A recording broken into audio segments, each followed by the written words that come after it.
Bwana, kuna vitu vya kuogopesha sana duniani, lakini sio mapenzi. Kuna vitu ambavyo vinaweza kukuondoa duniani kwa dakika moja tu. Kuna vitu ambavyo vinaweza kukuachia alama, maumivu, kilio, jeraha kwa muda mchache sana. Na hivyo vitu tofauti na mapenzi. Upo nami msimuliaji wako D-Abraham on this one. Karibu sana katika tamthilia pendwa, tamthilia inayojulikana kwa jina la Kijana Tajiri na Binti Maskini Mchawi. Bwana, kijana tajiri ni mtu mwenye majivuno sana ambaye anajulikana kwa jina la Jonathan. Binti maskini yupo anajulikana kwa jina la Happiness.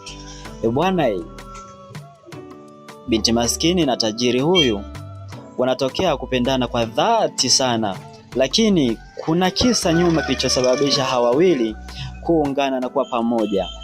Unatamani kujua ilikuwaje? Fuatilia kisa hichi katika channel ya D-Abraham Films, utaipata kwa ufuru kabisa. Ilikuwa hivi: majira ya jioni, anaonekana kijana Jonathan akiwa barabarani na ndinga yake kali kweli, akiwa anapita maeneo mtaa fulani hivi. Upande wa kushoto, akiwa katika gari lake, anaona maskini wa kutosha wakiwa wana mabakuri yao wakiomba msaada. Kijana Jonathan alikuwa hapendi sana kuiona hii hali ya maskini wakiwa wametinga njiani kwa ajili ya kuomba msaada. Alishuka katika gari lake la kifahari na kuwafuata uelekeo wa maskini wale walipokuwa wameketi.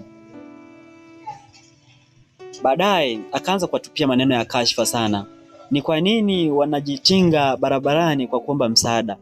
Si wangetafuta kazi au wangekuwa matajiri kama yeye?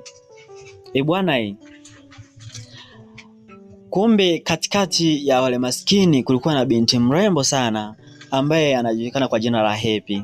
Binti yule ni maskini na alikuwa akiomba msaada pia ili amuuguze bibi yake, ambaye bibi yake alikuwa ni mgonjwa takriban mwaka mmoja. Kijana Jonathan alifoka sana, alitoa maneno ya kashfa, alitoa maneno ya ajabu yenye kuumiza, na maskini wale waliumia sana, mioyo yao ilianguka kwa maneno yale. Basi binti Happiness alirudi nyumbani kwao akiwa so mwenye furaha. Bibi yake alimuuliza, mjukuu wangu, vipi? Mbona upo katika hali hii? Binti Happiness alijibu kwa huzuni sana, hapana bibi, sijapata chochote na pia moyo wangu umeanguka kwa maneno makali kweli. Bibi akamuuliza, maneno makali? Maneno makali kivipi na nani kayatoa kwako, mjukuu wangu? Happiness akamjibu, achana nayo bibi, lakini so kivile. Kuna kijana tu alitokea ambapo hapajulikani na gari lake, kisha akaanza kututupia maneno makali yenye kuumiza kweli. Bibi akamuuliza mjukuu wake, vipi, unataka tumfanyeje? Unataka tumpe adhabu au unataka tumfunze nini kijana yule? Happiness akamjibu bibi yake, hapana bibi, atafunzwa na ulimwengu. Bibi akadakia, so hivyo ulimwengu ndo sisi? Wewe sema kitu chochote mjukuu wangu nitakufanyia angali nipo hai. Ikiwa wewe unanipambania, mimi nitashindwaje kukupambania mjukuu wangu? Happiness akajibu, bibi, kama ningepata dawa ya kuweza kunibadilisha mimi kuwa katika umbile lolote, itanifaa sana, na ikiwa nitapata maajabu ya kumfanyia yule kijana, nadhani atatuheshimu sisi maskini. Basi hapo hapo bibi alivuta chungu chake upande wa kulia mahali alipokuwa ameketi, kisha akatoa dawa nyeusi iliyokuwa imefungwa katika kitambaa chekundu.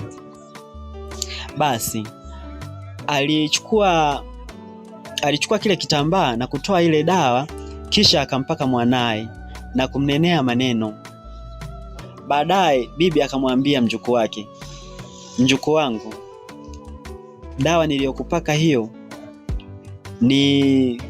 ina kila kitu katika vitu vya maajabu na pia katika maisha harithi ya ambayo ukisema kitu chochote kinakuwa. Hivyo sasa unaweza ukampa adhabu yeyote au ukamfanya kitu chochote mtu yeyote atakayekudharau wewe mjukuu wangu. Bas, Happiness alifurahi sana kusikia maneno yale kutoka kwa bibi yake kipenzi. Sasa siku moja tunakuja upande wa pili katika nyumba ya kifahari ambayo anapatikana kijana Jonathan akiwa amelala kwenye kitanda kizuri sana 6x6 yenye kiyoyozi. Basi ghafla anasikia sauti nzuri sana kutoka juu angani ikimuita, Jonathan, Jonathan, amka amka, njoo nje, nina mazungumzo na wewe. Basi Jonathan hakuwa akijua kuwa sauti ile inatoka upande upi na anayemuita ni nani, kwa maana hiyo hali haikuwahi kutokea hata siku moja. Ni nyumba kubwa sana ambayo hata mtu wa nje akiongea hawezi kumsikia kirahisi, lakini kwa siku ile yalitokea maajabu hayo na kijana Jonathan kuanza kuisikia hiyo sauti kwa siku ya kwanza. Ilimtia uoga kwa maana ilikuwa ni vigumu yeye kuamini kuwa itaweza kutokea namna ile. Basi aliamka kwa haraka na kutoka nje ili kuangalia ni nani anayetoa ile sauti. Make ilikuwa ni sauti nzuri yenye kumvuta nyoka pangoni. Alianza kuangaza kulia na kushoto, magharibi na mashariki, kusini pamoja na kaskazini, lakini hakuona kitu chochote.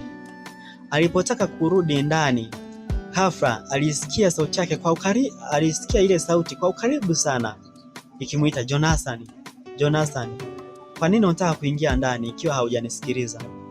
Ninaomba unisikilize alafu kisha utarejea ndani. Basi Jonathan alishtuka sana. Hapo akaangaza, hakuona kitu chochote. Basi alijisemea moyoni, ni nani ananiita na hii sauti nzuri ya huyu mrembo inatoka wapi? Basi kwa pembeni tunamuona chura akiwa anaruka. Na kwa nyumba ile ya kifahari ilikuwa ni ngumu sana kumuona mdudu yeyote mahali pale.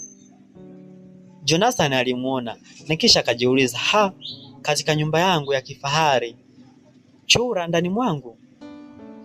Alijiuliza sana na kuchukua fimbo iliyokuwa kando ili kwenda kumchukua yule chura na kumtupa nje ya nyumba yake. Basi alifanya hivyo. Akiwa katika harakati ya kumtoa chura nje ya nyumba yake, alisikia sauti tena, hey Jonathan, kwa nini unanitoa nje ingali haujaongea na mimi kitu chochote? Alishtuka sana na kutoa sauti kubwa, wewe sauti, usinisumbue, na pia we ni nani? Kwa nini ninakusikia kwa sauti tu bali na sikuoni? Jonathan ilisikika sauti ya mrembo ikimwambia, kwani haunioni hata kwa macho ingali unaisikia sauti yangu? Jonathan akadakia, hivi wewe ni nani? Hebu jitokeze, acha kunifanya mimi mjinga. Ninaomba ujitokeze, na usipojitokeza nitakufanya kitu kibaya. Mimi nina hela bwana, usinitishe kwa chochote. Bwana ninaomba utafute episode ya pili katika tafsiri ya bomba kabisa, penzi la kijana tajiri na binti maskini mchawi. Karibu sana.